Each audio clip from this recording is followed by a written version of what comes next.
मैं दावा करता हूं कि चंद्रशेखर आजाद हो या एमके स्टालिन, अगर चुनाव लड़ने आ जाए बाराबंकी से तो पहले जाति खोजोगे किस जाति का है। तो जो लोग ज्योतिबा फूले 11 अप्रैल और 14 अप्रैल अलग अलग मनाते हैं वो बहुजन एकता के दुश्मन हैं। जिस व्यक्ति को यह नहीं पता कि कबीरदास जी का जन्म कब हुआ था, उसको यह पता है कि विधवा ब्राह्मणी के गर्भ से हुआ।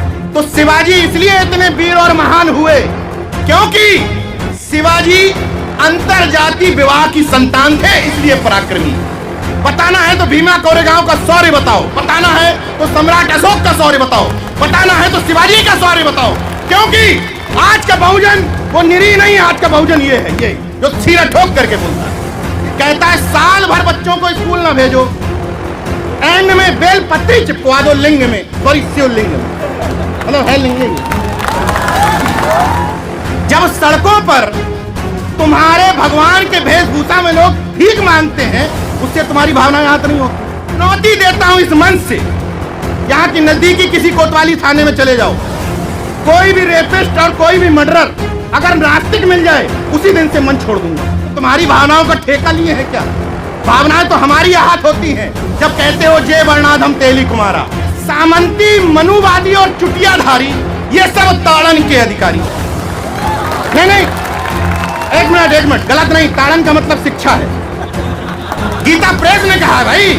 और जिनको चिंता है कि ओबीसी में इनका हक ये खाए जा रहे हैं, एससी में इनका हक ये खाए जा रहे हैं, तो मुझे भी बहुत चिंता है कि मेरे कायस्थ भाइयों का और बनिया भाइयों का हक खाया जा रहा है। तमाम बहुजन समाज के लोगों से अपील करना चाहता हूं कि जिनको ये समझा दिया जाता है तुम्हारा हिस्सा ये ले गए, तुम्हारा हिस्सा ये ले गए, पहले अपना प्लाट तो खाली करवाओ। देखिए आज के बाद ये मानना बंद कर दो कि हमसे नीचे भी कोई जाति। भाई वो बागेश्वर धाम वाला स्पष्ट कहता है कि मैं कथा के 2 लाख रुपए लेता हूं क्योंकि तुम देते हो। अगर यहाँ बैठा हुआ शख्स ये कह दे अपने जीवन का कमाया हुआ 1 रुपया भी इस तरफ खर्च नहीं करेंगे तो दुकान तो बंद हो जाएगी। अगर घर में अपनी अपनी जाति के महापुरुष टांगे हो तो ऐड कर लो 4-5 महापुरुष और।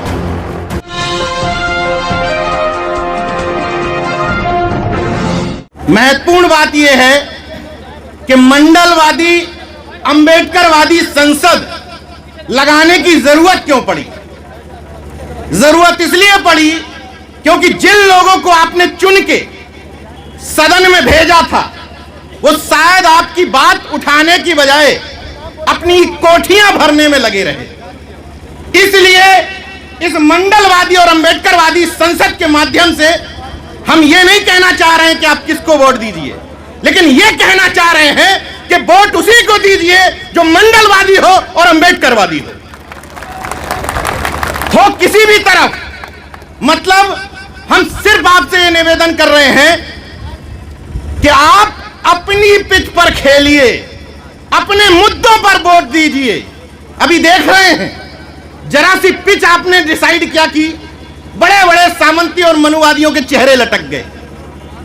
हल्की सी पिच डिसाइड की गई, हल्की सी, जबकि अभी पूरी तौर पर खुलकर आए भी नहीं, लेकिन एक इशारा भर किया। मैं उन पर प्रहार करने से ज्यादा आप लोगों से पूछने आया हूं कि इस बदलाव की मुहिम में भाई रोना पीटना तो चलता रहेगा। इन्होंने ये कर दिया, इन्होंने ये खत्म कर दिया, ये डूब रहा है, ये हो रहा है। मैं पूछता हूं कि जिम्मेदार कौन है? अगर इस बदलाव की मुहिम में यहां बैठा हुआ कोई शख्स शरीक नहीं है, शामिल नहीं है, तो वो खुद उतना बड़ा गुनहगार है जितनी है निरंकुश और तानाशाह सरकार। इसलिए बुलडोजर पर सवाल उठाने से पहले, सरकारों की तरफ उंगली करने से पहले, विधायकों सांसदों पर सवाल उठाने से पहले खुद से सवाल करो कि जब संविधान खत्म हो रहा है, जिस समय निजीकरण के माध्यम से गेल भेल सेल रेल सब कुछ बेचा जा रहा है, तो उस समय तुम कहां थे? तुमने विरोध क्यों नहीं किया? तुम उस समय अपनी अपनी जातियों में मसीहा खोज रहे थे। आज जो लोग चंद्रशेखर भाई को मसीहा मानते हैं, मैं दावा करता हूं कि चंद्रशेखर आजाद हो या एमके स्टालिन, अगर चुनाव लड़ने आ जाए बाराबंकी से तो पहले जाति खोजोगे किस जाति का है। जिसकी तारीफ करते हो उसी की जाति खोजने लग जाते हो। और मैं अपील ये करने आया हूं कि इस सामाजिक न्याय की मुहिम में ये देखो कि हमारे लिए लड़ कौन रहा है, हमारे मुद्दे कौन उठा रहा है, आंदोलन कौन कर रहा है, हम उसके साथ खड़े रहेंगे।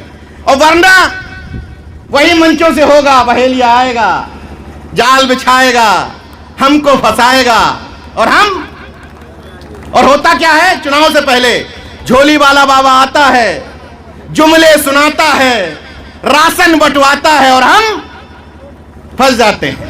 और फिर इलेक्शन के समय फिर से यही राग अलापते हैं। इसलिए उन पर उंगली उठाने से पहले खुद पर उंगली उठाओ। जो पहले फेज के जागरूक हैं, गौर से सुनिएगा इस बात को, जो पहले फेज के जागरूक हैं कि भैया हम अभी अभी अंबेडकरवादी हुए हैं, अभी अभी मंडलवादी हुए हैं, अभी अभी सरदारवादी हुए हैं, उनसे मुझे कोई दिक्कत नहीं, जो अभी अभी हुए हैं। लेकिन जो एक टैग लेके घूम रहे हैं कि 10 साल से 20 साल से अंबेडकरवादी हैं, 30 साल से हम तो बाबा साहब को मानते हैं, तो तुम तो कम से कम जातिगत दायरे से बाहर निकल जाओ। कम से कम अब तो संत गाडगे को अपना मान लो। कम से कम अब तो कह दो कि झलकारी बाई भी हमारी है, शिवाजी भी हमारे हैं, पेरियार ललई भी हमारे हैं। ये क्रॉस कनेक्शन करना पड़ेगा। अभी भाई ने मंच पे टोका एक लोगों को, माइंड सेट है कि लक्ष्मण यादव हैं तो पेरियार ललई ही देंगे, चंद्रशेखर हैं तो डॉक्टर अंबेडकर ही देंगे। बदल जाओ भैया, समय है। चंद्रशेखर भाई को तय कर लो कि डॉक्टर अंबेडकर दो या ना दो, लेकिन पेरियार ललई, जगदेव बाबू, रामस्वरूप वर्मा जरूर दो। बदलना पड़ेगा, ये वक्त की जरूरत है।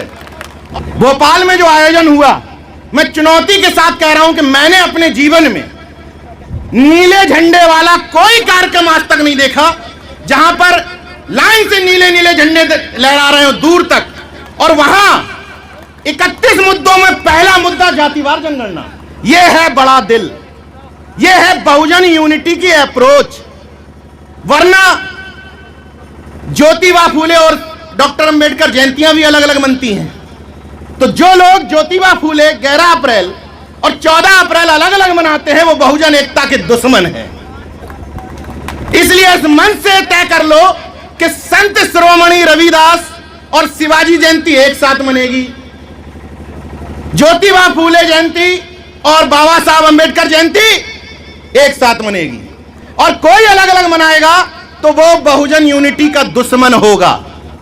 लोगों ने कहा कि शिवाजी का राज तिलक बाएं पैर के अंगूठे से हुआ था, और एक ब्राह्मण कन्या आया। इस तरह की बातें इसलिए प्रचलित की जाती हैं कि तुम्हारा व्यक्ति महान कैसे, जो ये नहीं बता पाता कि कबीरदास जी का जन्म किस सन में हुआ था, डेट तो छोड़ दीजिए, उसको यह पता है कि विधवा ब्राह्मणी के गर्भ से हुआ था। जिसको यह नहीं पता कि शिवाजी की एक्चुअल डेट ऑफ बर्थ क्या है, वो ये बता देता है कि शिवाजी के गुरुदेव कौन देव थे, इसलिए महान थे। तुम्हारे चंद्रगुप्त मौर्य महान कैसे? हमारे चाणक्य की वजह से। समझ रहे हैं पॉलिटिक्स? हर एक समाज निर्माता, राष्ट्र निर्माता के साथ साथ इन्होंने एक अपना व्यक्ति फिट किया। वैसे ही शिवाजी के वंशजों का शौर्य ना जाग जाए, शिवाजी के वंशजों को यह पता ना चल पाए कि शिवाजी पहले बहुजन प्रतिपालक राजा थे, हिंदू हृदय सम्राट नहीं थे। शिवाजी बहुजन प्रतिपालक राजा थे। शिवाजी के किस किस विभाग के प्रमुख मुस्लिम थे, रामेश्वर पवन जी ने आपको बता दिया। मैं उसकी नेक्स्ट बात बताता हूं। शिवाजी की माता जीजाबाई जाधव कुल से थी, जिनको आप यादव भी मान सकते हैं कुछ, और शिवाजी के पिताजी भोसले कुल से थे, जिनको उत्तर प्रदेश के कुर्मी अपना कहते हैं। तो शिवाजी इसलिए इतने वीर और महान हुए क्योंकि शिवाजी अंतरजाति विवाह की संतान थे, इसलिए पराक्रमी थे। तो अंतरजाति विवाह बहुजन एकता के लिए पहली सीढ़ी है। और अगर पराक्रमी संतान शिवाजी की तरह पैदा करना चाहते हो तो अंतरजाति विवाह के कॉन्सेप्ट में जाना होगा, तभी बहुजन एकता बन पाएगी। और जो लोग शिवाजी के बाएं पैर के अंगूठे से रोना रोते हैं, मैं चुनौती देता हूं इस मंच से। वो मामजी देशमुख एक इतिहासकार हैं, महाराष्ट्र के मामजी देशमुख। उन्होंने एक पुस्तक लिखी है, मध्ययुगीन भारत का छुपा इतिहास, मराठी में है। उन्होंने चुनौती दी है महाराष्ट्र के सभी इतिहासकारों को कि शिवाजी का राज तिलक बाएं पैर के अंगूठे से नहीं। सोचो कि वो शिवाजी जिसकी मां जीजाबाई अपनी सेना में महार सैनिकों को भर्ती करती है, वो शिवाजी जो अपनी सेना में, जो एक था ना केवल एक जाति लड़ेगी, शिवाजी ने 65 जाति के लोगों को अपनी सेना में शामिल किया। पहले मावला कहलाते थे, फिर मराठे कहलाए। मराठा कोई जाति नहीं है, हर लड़ने वाला वहां मराठा होता था। तो वो शिवाजी जो अंतरजातीय विवाह से पैदा हुए, वो शिवाजी जिन्होंने अपनी सेना में 65 लोगों को शामिल किया, वो शिवाजी जिनके गुरु संत तुकाराम ब्राह्मणवाद के घोर विरोधी, वो शिवाजी जिन्होंने मनुस्मृति के नियमों को तोड़ते हुए आनंद भास्कर कुलकर्णी का गला काट दिया था भरी अदालत में, इतिहास है ये। वो शिवाजी जो अपनी सेना में सबसे ज्यादा मुस्लिमों को रखते थे, वो शिवाजी का राज तिलक करने की हैसियत किसी टेढ़े लूड़े लंगड़े ब्राह्मण की हो सकती है? ये कहानी इसलिए जोड़ी गई कि आपको भीमा कोरेगांव याद न रहे, आपको वो मटका और झाड़ू याद रहे। बताना है तो भीमा कोरेगांव का शौर्य बताओ, बताना है तो सम्राट अशोक का शौर्य बताओ, बताना है तो शिवाजी का शौर्य बताओ। क्योंकि आज का बहुजन वो निरीह नहीं, आज का बहुजन ये है, ये जो सिरा ठोक करके बोलता है, ये आधार पर, संविधान के आधार पर। क्योंकि संविधान के आधार पर ही यहाँ के प्रशासन ने अब व्यक्ति की आजादी के तहत हमको ये बोलने की परमिशन लिखित रूप में दी है, संविधान के तहत। मनुस्मृति का विधान होता तो कहते भैया कहाँ ये सूत्र लोग बोलने आ रहे हैं। आप लोगों से ये अनुरोध कर रहा हूं कि हम जो पहले फेज वाले हैं वो जातिवाद करें, कोई दिक्कत नहीं है। लेकिन अगर फेज बदल गया है, 4 साल से जागरूक हो गए हो, 5 साल से जागरूक हो गए हो, तो अगर कुर्मी समाज के हो तो केवल सरदार पटेल रखोगे तो काम नहीं चलेगा। बदलो, 4-5 साल में तो बदलो भैया, 4-5 साल रह लो जातिवादी, कहोगे अभी अभी जागरूक हुए हैं। तो पहली फेज का जागरूक होता है कोई व्यक्ति किसी भी जाति का, तो अपनी जाति का महापुरुष पकड़ लाता है, घर पे टांग देता है। तो 4-5 साल में तो बदल जाओ, कंफ्यूजन पैदा कर दो। अगर तुम्हारी गाड़ी में 5 लोग बैठे हैं और उतर रहे हैं नीचे, तो 5 में से कम 3 जातियां होनी चाहिए, और ज्यादा हो जाए तो बहुत अच्छी बात है। तुम्हारे घर पे महापुरुषों की जो तस्वीर लगी है उनमें बदल दो, कंफ्यूजन पैदा कर दो कि किसका घर है ये।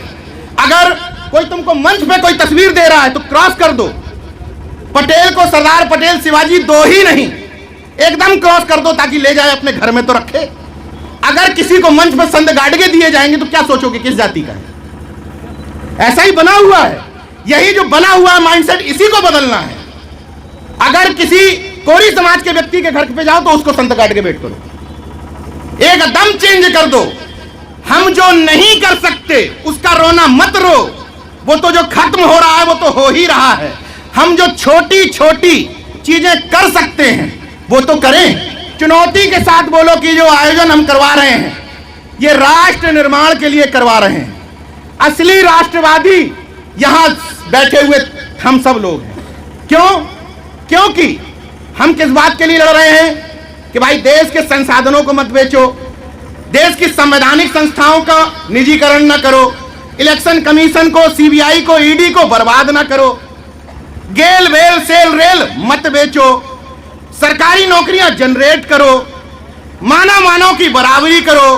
क्योंकि रामस्वरूप वर्मा और अजय सिंह कहा करता था, मानववाद की क्या पहचान? ब्राह्मण भंगी एक समान। तो हम लोग क्या कर रहे हैं? जातिवाद कर रहे हैं, हम लोग मानववाद कर रहे हैं, हम लोग विज्ञानवाद कर रहे हैं, हम लोग तर्कवादी लोग हैं। एक भी शब्द संविधान के खिलाफ हो तो बताए कोई। हम असली वो राष्ट्र का निर्माण कर रहे हैं जिसके लिए संविधान में प्रावधान किए गए थे। संविधान का आर्टिकल 51A ही हमसे कहता है कि आपको देश के नागरिकों को मानववादी, तार्किक और वैज्ञानिक बनाना है। तो हम भैया ये ढोंगी कथावाचकों का विरोध करते हैं। प्रदीप मिश्रा सीहोर वाला कहता है साल भर बच्चों को स्कूल ना भेजो, एंड में बेल पत्ती चिपकवा दो लिंग में, सॉरी शिवलिंग में, मतलब है लिंग में। अब भैया अब इसमें हम क्या करें, नाम ही यही दिया है। अब कहते हैं लोग कि आप ईश्वर को नहीं मानते, तो ये डिसाइड होना चाहिए कि तुम्हारी भावनाएं किस किस बात से आहत होती हैं और किस किस से नहीं होती। जब सड़कों पर तुम्हारे भगवान के वेशभूषा में लोग भीख मांगते हैं, उससे तुम्हारी भावनाएं आहत नहीं होती। जब मैं नास्तिक व्यक्ति हूं, मैं किसी भी बिचौलिए में या मिट्टी के माधव में भरोसा नहीं रखता। लेकिन मुझ जैसा नास्तिक व्यक्ति जो ये मानता है कि ये चूहा जो है ये जानवर है, गणेश का वाहन नहीं है, मैं पिंजरा रख के चूहे को पकड़ के बाहर फेंक देता हूं, मुझ जैसा नास्तिक। और जो व्यक्ति कहता है कि ये गणेश का वाहन है, चुनौती दे रहा हूं, उसमें से 99% लोग चूहा मार दबा रखते हैं। बता दो रखते हैं कि नहीं रखते हैं? तुम हमसे बड़े धार्मिक कैसे हो गए भाई? जो कहता है तिलक लगा करके, लंबा चौड़ा भाषण दे करके कि हम धार्मिक हैं, चुनौती देता हूं इस मंच से, यहां की नजदीकी किसी कोतवाली थाने में चले जाओ, कोई भी रेपिस्ट और कोई भी मर्डरर अगर नास्तिक मिल जाए, उसी दिन से मन छोड़ दूंगा। किसी भी धर्म को मानने वाला होगा, लेकिन होगा धार्मिक। चुनौती दे रहा हूं, क्योंकि नास्तिक होना बहुत ऊपर लेवल की चीज है, टुटपिंजियों के बस की बात नहीं है। हिम्मत है तो ये कह के बताओ कि हम अपने पूर्वजों के, प्रकृति के और माता पिता के आशीर्वाद से चल रहे हैं। ये संभव नहीं है तुम्हारे लिए। अब तुम्हारी भावनाओं का क्या करें? तुम्हारी भावनाओं का कुछ दिन में ये कहने लगे, मैंने मन से भाषण दे दिया कि जितनी चूहा मार दवा बनाने वाली कंपनी है इनको बैन करो, भावनाएं हाथ हो गई हैं। कुछ दिन में तुम कहने लगो ये बंदर क्यों कह दिया, ये तो हमारे फलाने का स्वरूप है, तो बंदर क्यों कह दिया? तो तुम्हारी भावनाओं का ठेका लिए है क्या? भावनाएं तो हमारी हाथ होती हैं। जब कहते हो जय वर्णाधम तेली कुमारा, हमारी भावनाएं हाथ होती है। हिम्मत हो तुम्हारे प्रशासन में तो हमारा मुकदमा दर्ज करो। हम सब की भावनाएं हाथ होती हैं, तेली को अपमानित करने से, कुम्हार को अपमानित करने से। और अभी जो चल रहा है प्रदेश में, पत्रकार की हैसियत से ही कह रहा हूं, जो चल रहा है प्रदेश में, उसमें किसी ने अपने तरफ से वक्तव्य दिया हो तो बताओ। रामेश्वर पवन जी जो कह रहे हैं वो सिर्फ ये बता रहे हैं कि गीता प्रेस में ये लिखा है, भावनाएं हाथ हो रही हो तो हटवा दो यार। और वरना तुमने जो अर्थ बताया तो हम तो कहेंगे कि सामंती, मनुवादी और चुटियाधारी ये सब ताड़न के अधिकारी। नहीं, एक मिनट, गलत नहीं, ताड़न का मतलब शिक्षा है, गीता प्रेस ने कहा है भाई। तो यहां जितने लोग इस मंच पे बैठे हैं वो किसी के खिलाफ नहीं आए हैं, अपने समर्थन में आए हैं, अपना हक मानने आए हैं। और जब ईडब्ल्यूएस की बात हुई थी तो हमने क्या गलत कहा? हमने कहा भाई जिसको चिंता है कि हमारे गरीब सवर्णों को नुकसान हो रहा है, तो देश के संसाधनों पर, देश के मंदिरों मठों पर कौन कब्जा जमाए है? पिछड़े दलित। कौन जमाए? सबको पता है। तो भैया उनकी संपत्ति का राष्ट्रीयकरण कर दो और वहां का अरबों निकाल करके सवर्णों बांट दो, हमें कोई आपत्ति नहीं। किसी को है आपत्ति? अगर गरीबी दूर करने का आइटम तुम लाए हो तो गरीबी दूर करने का पैसा तो भरा पड़ा है, तो राष्ट्रीयकरण कर दो और उधर का पैसा निकाल करके बांट दो, गरीबी दूर हो जाएगी। और जिनको चिंता है कि ओबीसी में इनका हक ये खाए जा रहे हैं, एससी में इनका हक ये खाए जा रहे हैं, तो मुझे भी बहुत चिंता है कि मेरे कायस्थ भाइयों का और बनिया भाइयों का हक खाया जा रहा है। इसलिए मैं जातिवार जनगणना की मांग करता हूं पत्रकार की हैसियत से कि जातिवार जनगणना करवा लो, दूध का दूध पानी का पानी हो जाएगा कि देश के संसाधनों पर, बाराबंकी के संसाधनों पर, ठेकेदारी पर, किसके पास जेसीबी है, किसके पास बुलडोजर है, किसके पास संपत्ति ज्यादा है, और उसके बाद ये डिसाइड कर लेंगे कि किसका हिस्सा किसने खाया है। तुम हमारे घर में चिंता ना करो। पहले तमाम बहुजन समाज के लोगों से अपील करना चाहता हूं कि जिनको ये समझा दिया जाता है तुम्हारा हिस्सा ये ले गए, तुम्हारा हिस्सा ये ले गए, पहले अपना प्लाट तो खाली करवाओ। प्लाट दूसरे के कब्जे में है और तुम पहले ही उतने हिस्से में, ये ज्यादा ये कम, पहले प्लाट खाली करवाओ और फिर संख्या के हिसाब से हम लोग अपना हिस्सा बांट लेंगे। और जो भी आपको समझाने आए कि तुम्हारा हिस्सा ये खा गए, तो उनको कह दो कि भैया पहले अपने में हिस्सा ठीक कर लो। हमें बड़ी तकलीफ होती है कि सवर्णों का हिस्सा कुछ खास जातियां खाए जा रही हैं। जो लोग यहां बैठे हुए हैं वो आज के बाद ये मानना बंद कर देंगे कि मैं जिस जाति में पैदा हुआ, देखिए जाति सच्चाई है, मैं ये कह दूं कि इस मंच से जाति खत्म कर दो तो मेरी तो औकात नहीं है, लेकिन हम ये ट्राई कर सकते हैं कि जातिवाद खत्म कर। तो जितने लोग कम से कम यहां आए हैं, किसी भी वजह से आ गए, उनसे मेरा अनुरोध है कि आज के बाद ये मानना बंद कर दो कि हमसे नीचे भी कोई जाति है। क्योंकि ये वर्ण व्यवस्था का जो क्रम अगर तोड़ना चाहते हो तो अगर ऊपर से सीढ़ी तोड़ोगे तो सीढ़ी फिर टिक जाएगी खंबे पर, और सीढ़ी नीचे से खिसकाओगे तो भरभरा के गिर जाएगी। तो अगर ये वर्ण व्यवस्था और जातिवाद तोड़ना चाहते हो तो उनको उनके हाल में मस्त रहने दो, उनकी दुकानदारी वहां से चल रही है।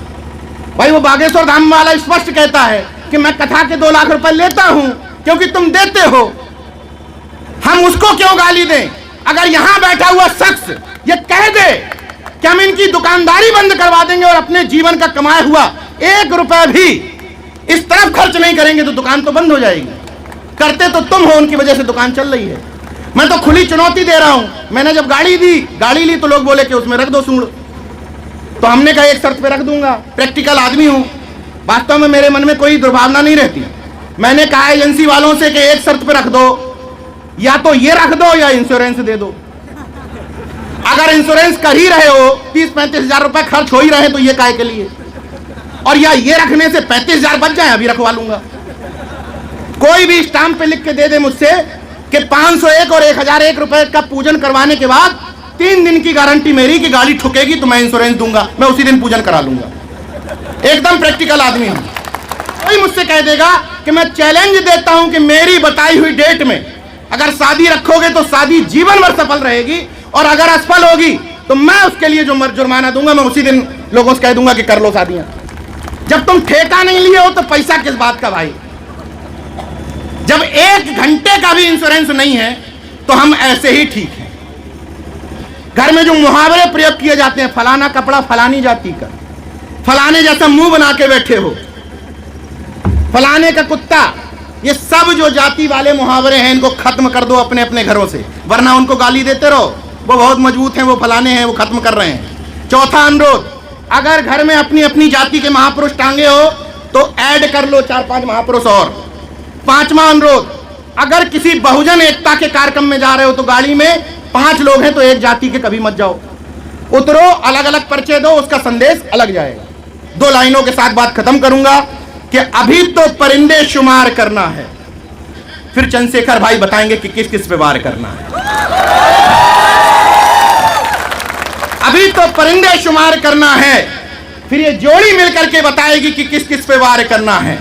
बड़ा गुरूर है सत्ता वालों तुझे, मगर हम संविधानवादियों को जिद है कि दरिया को पार करना है। जय विज्ञान, जय संविधान, नमो बुद्धाय, जय भीम, जय अर्जक, इनकलाब जिंदाबाद, उल गुलाम जिंदाबाद। धन्यवाद।